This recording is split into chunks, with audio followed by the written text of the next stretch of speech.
Eu estava sem fone, sem som, o fone agora ligou. Beleza, tudo bem com vocês? Espero que essa gravação dê certo, que vocês consigam me ouvir direitinho. Então vamos lá, vamos seguir a dietoterapia no sistema digestório. Nessa gravação vou falar sobre o esôfago, mantendo a sequência aqui das nossas bases tecnológicas. Continuo com as referências do tratado e também do guia de medicina. Então, só fazendo um apanhado geral de novo, então o sistema digestório ele é responsável pela nossa nutrição, então tudo que a gente consome pronto, apaguei, tirei ali, tudo que é responsável pela nossa nutrição, pronto, desde a nossa aporte do alimento até a digestão e absorção. E qualquer injúria aí, qualquer problema no nosso sistema digestório vai repercutir diretamente no estado nutricional. Então, a dieta, ela vai ser o nosso grande trunfo para a melhora dessas doenças. Então, cuidados com a subnutrição, porque ela pode instalar-se. Então, pode entrar em uma situação de alimentação inadequada. Então, quem que vai fazer essa alimentação? Por que vai acontecer das pessoas não conseguirem se alimentar? Basicamente, porque elas vão ter dificuldade para se alimentar, tumores, estenoses que vão impedir que elas se alimentem adequadamente. Ou por algum sintoma relacionado a alguma doença. Por exemplo, uma anorexia, dependendo da doença e do tratamento, náuseas, vômitos, diarreia, e aí fica difícil realmente comer, né? E aí isso vai impedir tanto a ingestão quanto a absorção dos nutrientes. E aí entra o nosso papel, que é cuidar para fazer a avaliação nutricional adequadamente e o aconselhamento dietético do paciente e acompanhar o paciente depois de aconselhado. Então, todas as doenças do trato digestório são bastante importantes. Falando especificamente agora do esôfago, o que acomete o esôfago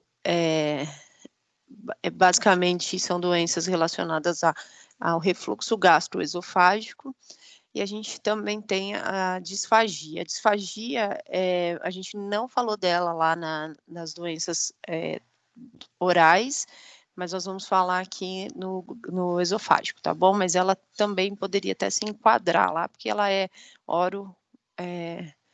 orofaríngea e esofágica. Então, nós vamos falar da disfagia em primeiro lugar, tá bom? Então, disfagia, o que é? Então, deriva do grego, então dis é um desordenado, fago tem a ver com comer, engolir. Então, seria um comer desordenado, então uma dificuldade para engolir, para conseguir comer. Na classificação internacional de doenças, eu fiz um recorte aqui, ela está classificada como sinais e sintomas digestivos, mas ela está classificada como doença, mas nem sempre é tratado como doença. Então, é só para levantar essa questão de que nem sempre ela é levada como a importância de uma doença, como a gente tem outras doenças, como diabetes, doenças cardíacas e tal. Então, ela é classificada como doença pelo CID. Então, normalmente quando a gente vai no hospital, no médico e tal, e você você tem um diagnóstico, ele vai lá e te dá esse número, geralmente até para justificar algum exame que você tem que fazer e tal, ou alguma licença médica. Então, você é classificado conforme essa classificação internacional, que é importante para um monte de tomada de atitude. Então, o que é a deglutição? Então, primeiro lá, né, para que serve o esôfago? Nada mais do que é um canal, né, uma passagem da boca, opa, aqui é a minha setinha, da boca até o estômago. Então, ele não tem nenhuma função, superfunção. Ele só tem uma função de passagem. Então, ele vai passar os líquidos e os alimentos da cavidade oral, da faringe, do esôfago até o estômago em uma velocidade apropriada. Então, isso é o engolir, né? A deglutição. A disfagia, é hora do... Tô fazendo almoço aqui, viu, gente? Desculpe aí, não é nenhum tipo de protesto ainda. E aí, o que rola é que, quando você tem qualquer comprometimento do engolir, pode, desse processo, né? Pode acontecer a disfagia. Então, é um processo complexo, voluntário e reflexivo. Então, quando a gente engole, a gente tem, em parte, a gente quer engolir, então a gente engole por movimento voluntário, mas também é reflexivo. Então, parte a gente é autônomo, parte não.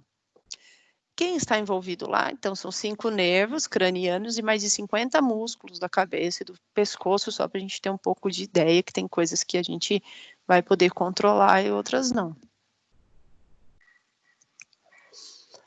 Então, o comprometimento da deglutição pode trazer consequências, por exemplo, uma pneumonia por aspiração. Então, você vai fazer o processo de deglutição, lembrando que tem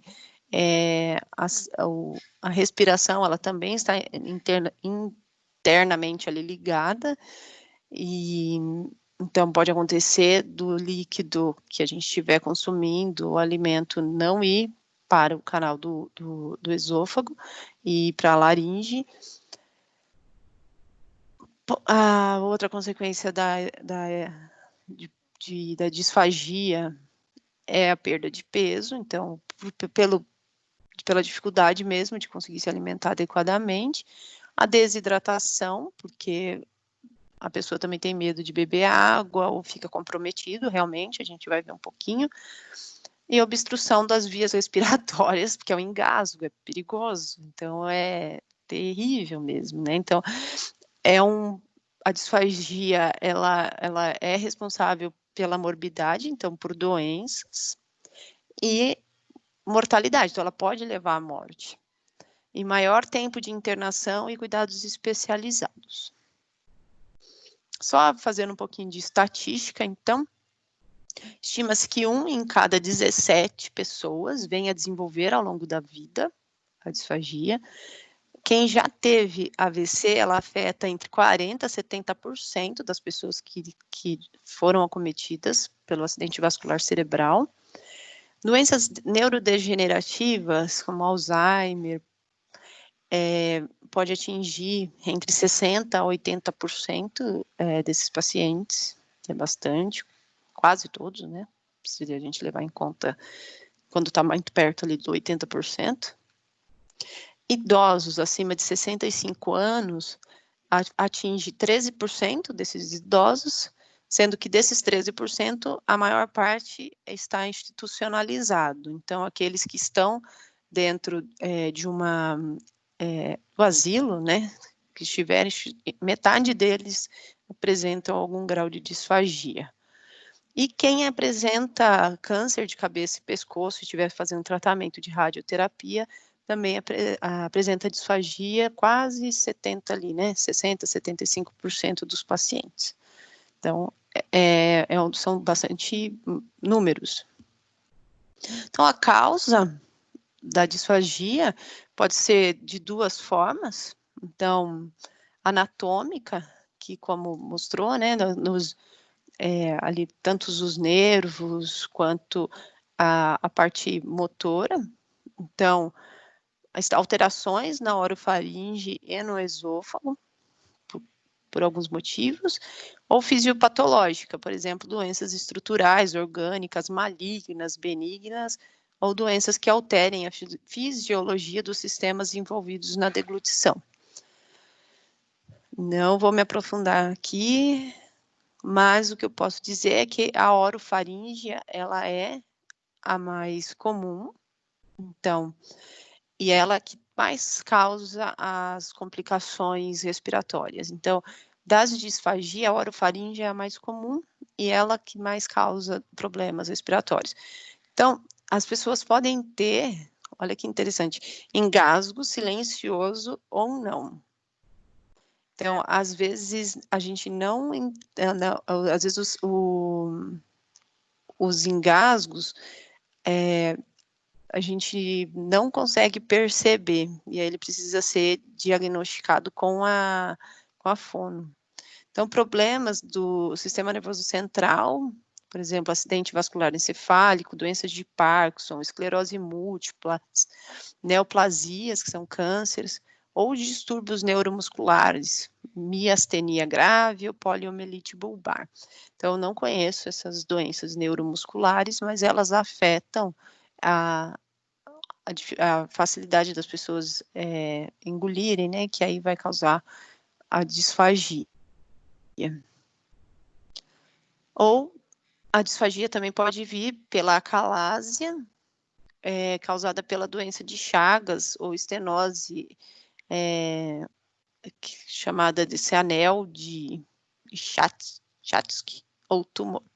Então, são outros tipos aqui de disfagia.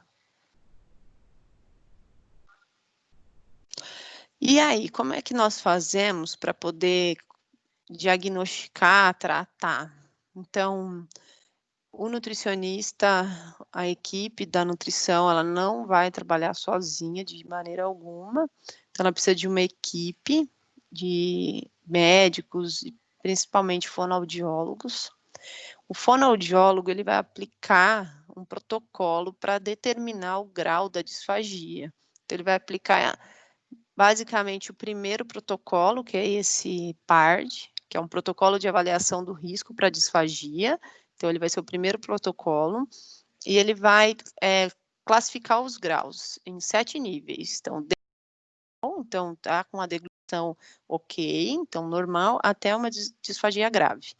Nesse protocolo é oferecido alimentos e líquidos pastosos, e o paciente vai fazer a deglutição em acompanhamento com o profissional, e aí ele vai classificar.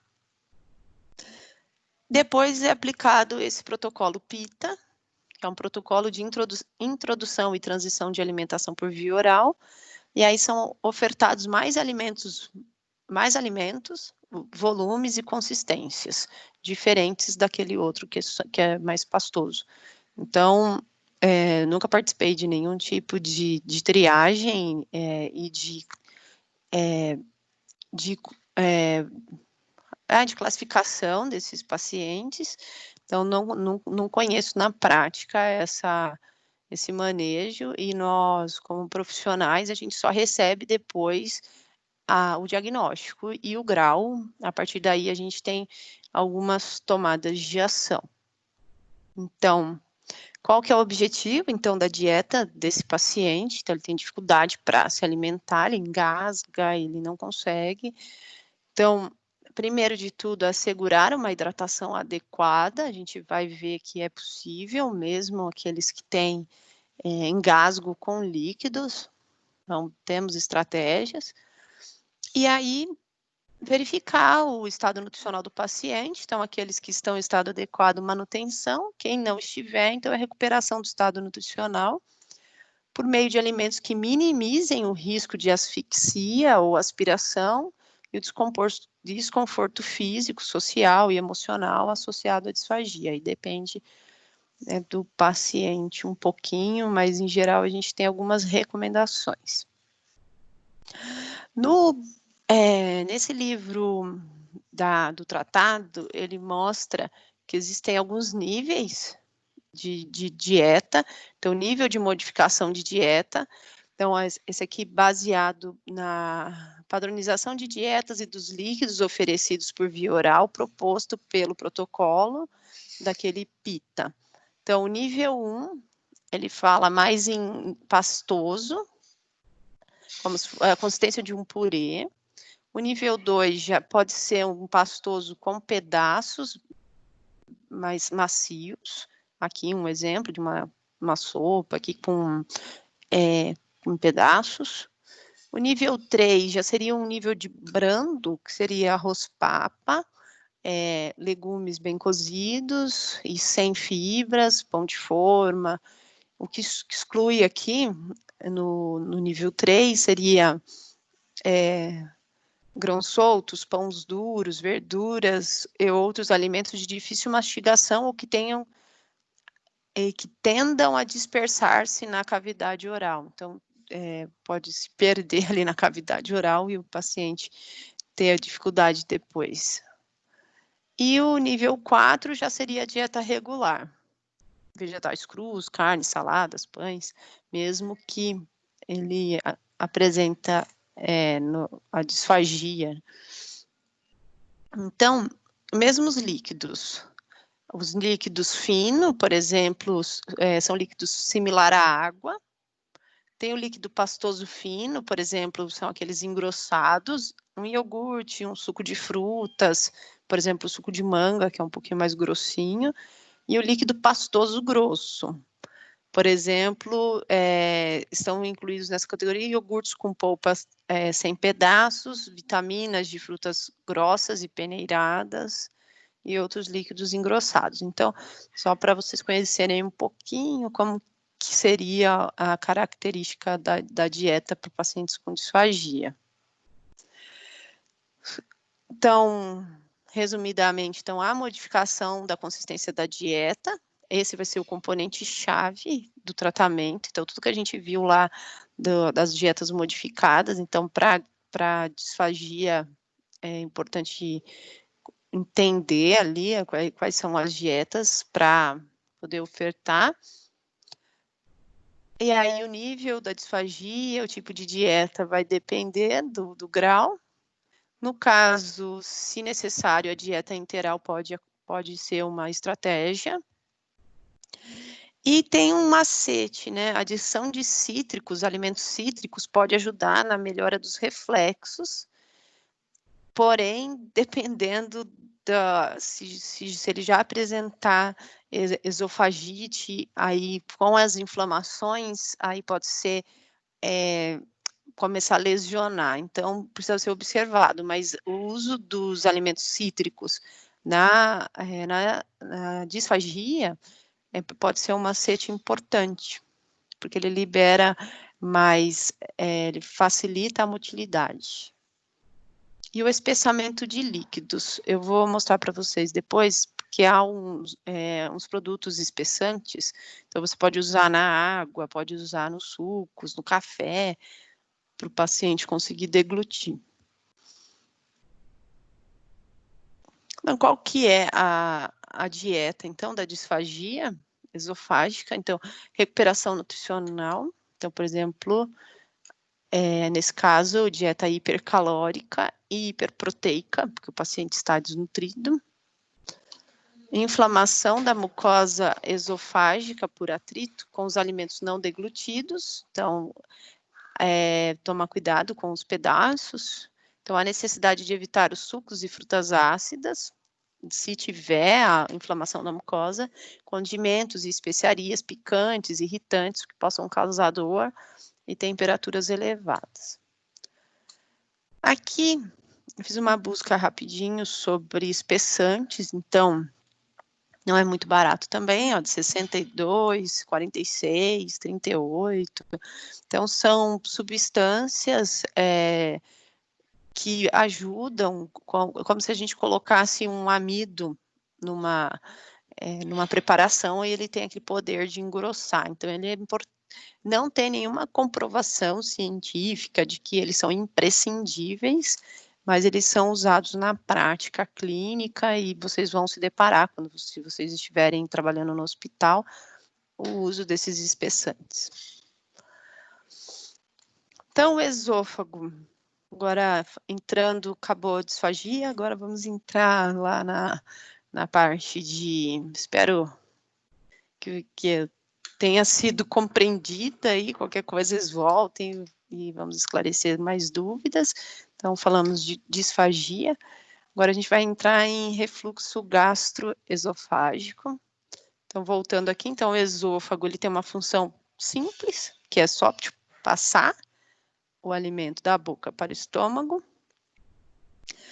O que acontecer de ruim aqui, né, que vai dar ruim, vai ser alterações funcionais de sua barreira epitelial. Então, a gente tem o epitélio aqui do esôfago, que é a proteção.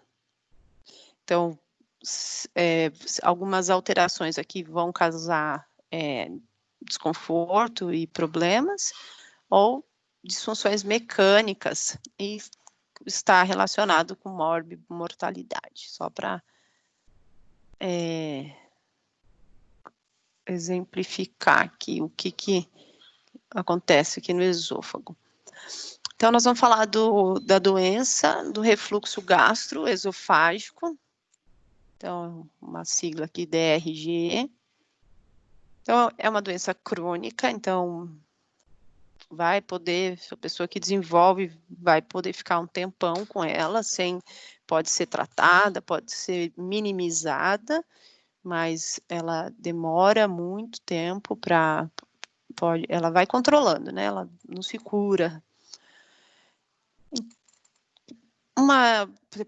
Pode ser caracterizado por um episódio semanal de pirose, então a pirose é azia, ou regurgitação do resultado do refluxo retrógrado do conteúdo estomacal no esôfago, que seria como se fosse uma volta, né? Volta aquele conteúdo do estômago e a pessoa sente aquele gosto ruim. Então, esse regurgitamento acontecendo pelo menos uma vez por semana, com pirose, né, com azia, pode ser um indicativo do refluxo gastroesofágico. Esse retorno pode ser também na orofaringe ou no trato respiratório, dependendo. Prevalência de 12% no Brasil, bastantinho, né? São de causas desconhecidas. O tratamento pode manter a esofagite estável, se tratando ela, né, durante 5 anos. 10% das pessoas podem evoluir para o esofagite erosiva,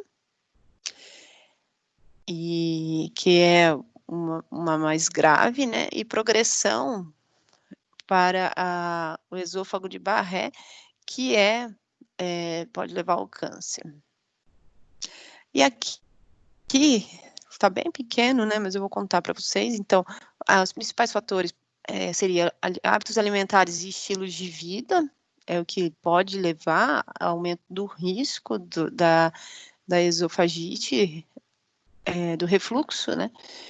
Perdão, do refluxo, que pode causar mais para frente a esofagite. Então, sobrepeso, obesidade, a alimentação rica em gordura, então aumenta o risco. Por quê? Porque se a alimentação é rica em gordura, a digestão é mais lenta. A digestão ficando mais lenta, o esfíncter, que é entre o esôfago e o estômago, pode ficar mais afrouxado e ter o retorno do conteúdo. Então, é mais ou menos assim que a gente poderia explicar.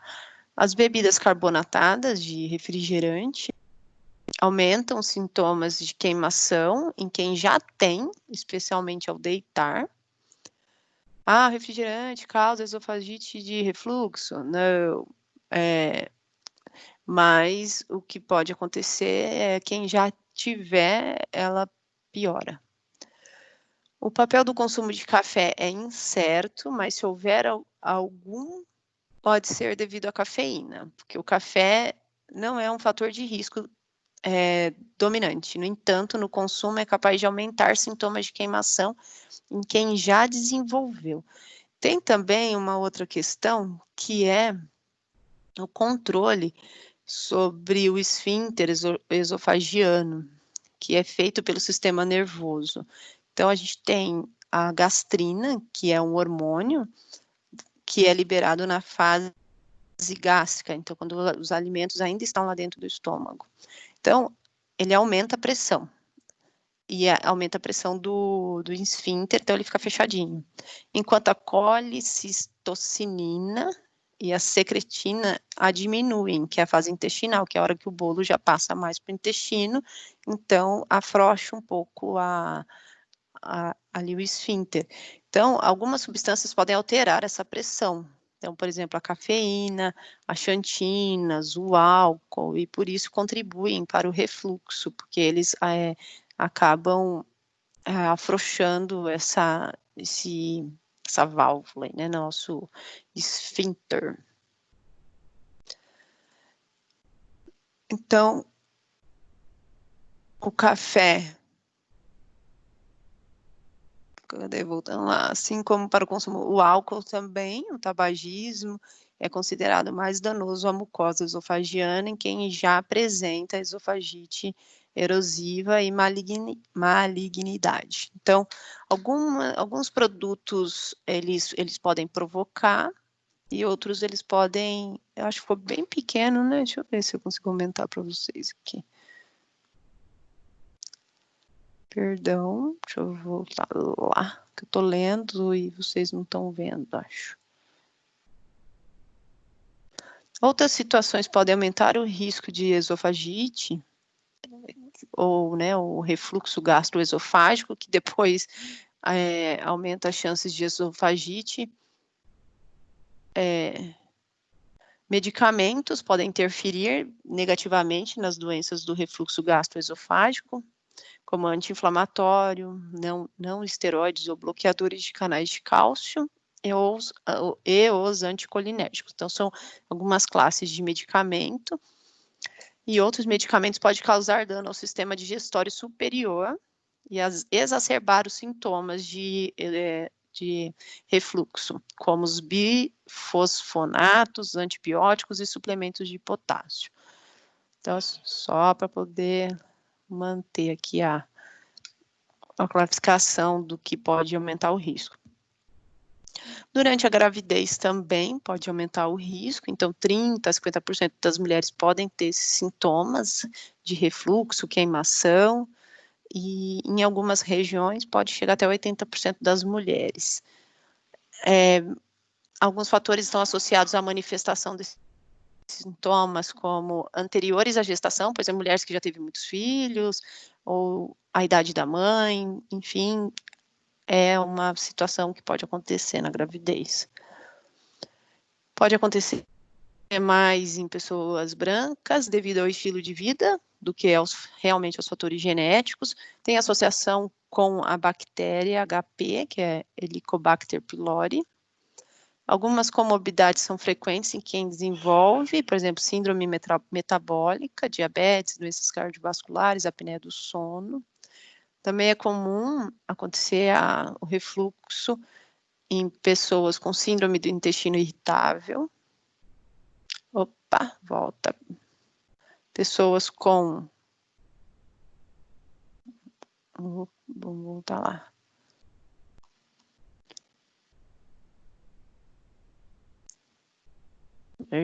Calma aí.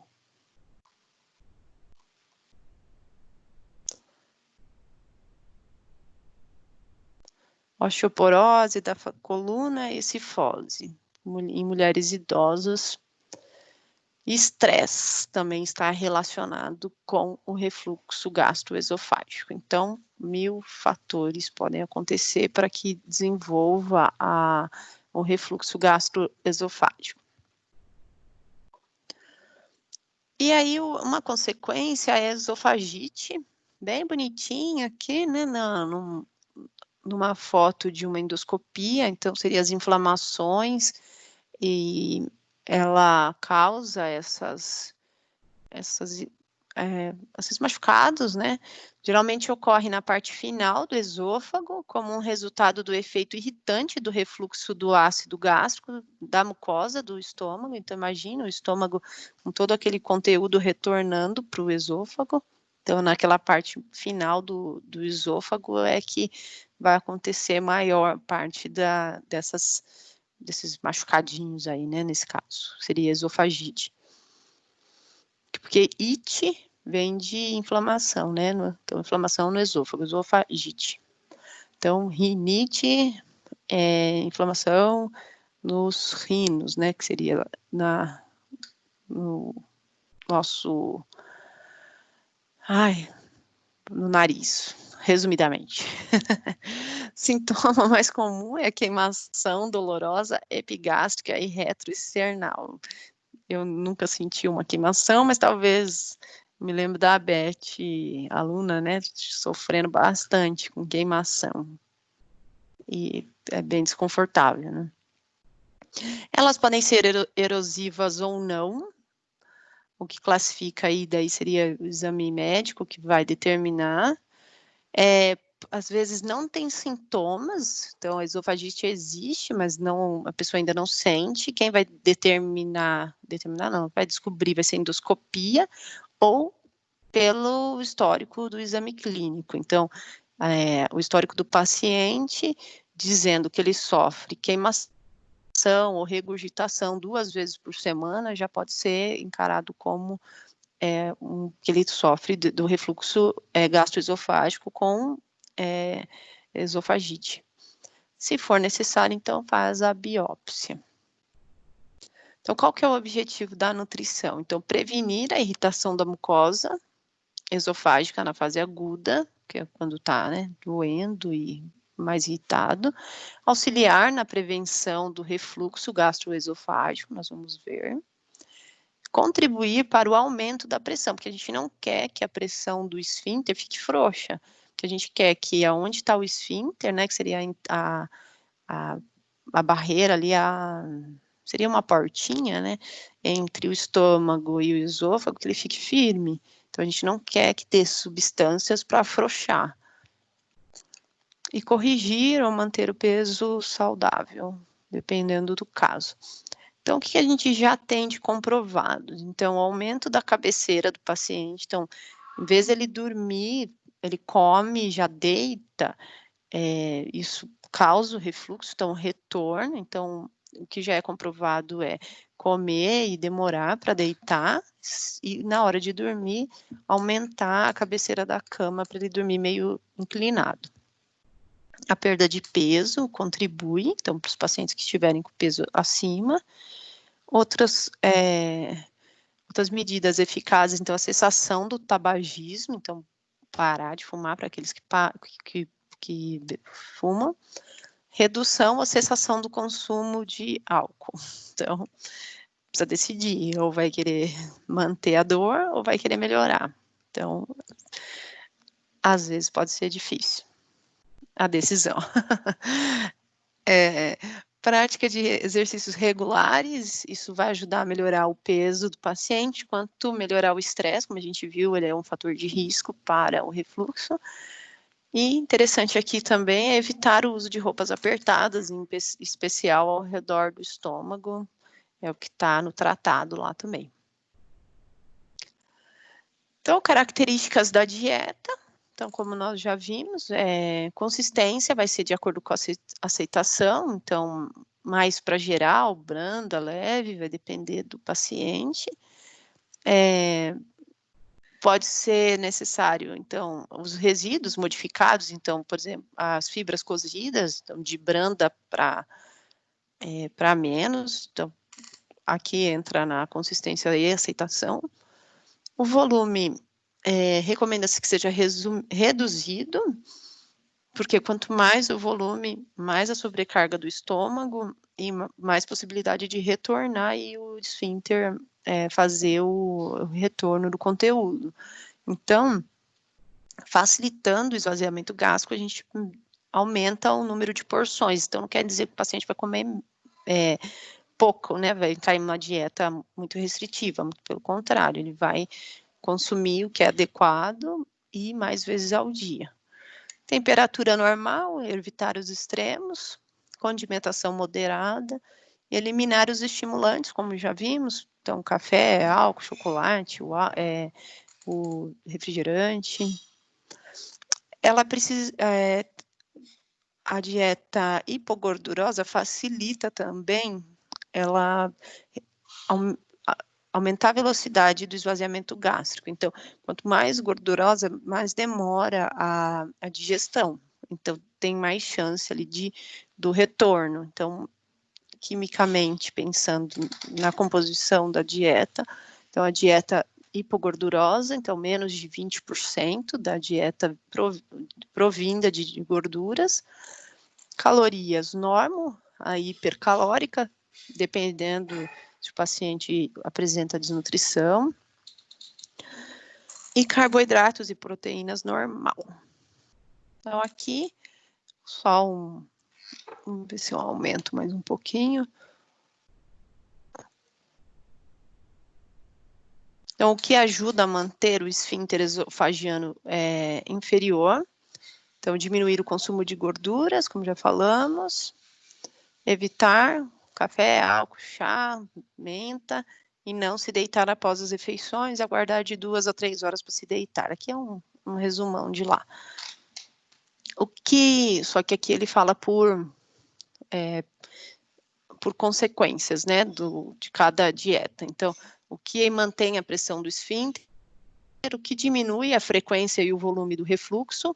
Então, diminui o volume das refeições e aumente a frequência. Evitar líquidos durante as refeições. Aumentar o consumo de alimentos ricos em fibras, para aumentar a peristalse do sistema digestório. Então, constipação pode piorar os sintomas, então vai depender do paciente, se ele vai tolerar ou não as fibras.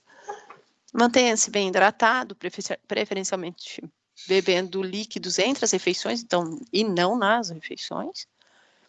Os carboidratos simples diminuir, que aumenta a fermentação e eructações. Reduz o peso corporal. Diminui a irritação do esôfago, então alimentos ácidos, então cítricos, produtos à base de tomate, farinha de mandioca, de milho, bebidas gaseificadas, cebola crua e excesso de alho. Então, esses aqui são alguns exemplos de dieta, lembrando que os cítricos são bons lá na disfagia e se não tiver a esofagite, né, que é a inflamação. Foi um apanhadão aí geral de esôfago, daí no próximo vai ser sobre o estômago. Vejo vocês mais tarde. Tchau!